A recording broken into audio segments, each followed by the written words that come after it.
Hello guys, അപ്പോൾ ഞാനിന്നൊരു പപ്പായ juice ഉണ്ടാക്കാനായിട്ട് പോകാം കേട്ടോ. കടയിൽ ഇങ്ങനെ നോക്കി നിൽക്കുന്നുണ്ട് എന്നെ.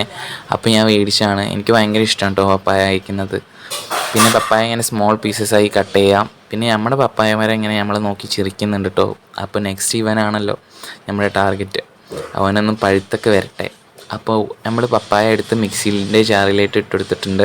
അതിൽ നമ്മൾ നോർമൽ ഷുഗർ ഇട്ട് കൊടുക്കുന്നില്ല കേട്ടോ, ഡാർക്ക് ബ്രൗൺ ഷുഗറാണ് ഇട്ട് കൊടുക്കുന്നത്. ഇതിൽ കുറച്ചുകൂടി ഷുഗർ ലെവൽ കുറവാണെന്നാണ് പറയപ്പെടുന്നത്. അതുകൊണ്ട് ഞാൻ കൂടുതൽ ഇതാണ് യൂസ് ചെയ്യാറ്.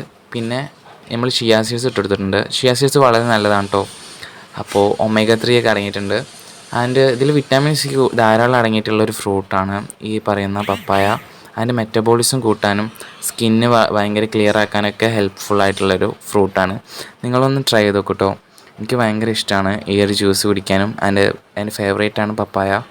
അപ്പോൾ ഇഷ്ടപ്പെട്ടാൽ എല്ലാവരും സബ്സ്ക്രൈബ് ചെയ്ത് സപ്പോർട്ട് ചെയ്യുക. ആൻഡ് ലൈക്ക് ചെയ്യാനും മറക്കരുത് കേട്ടോ.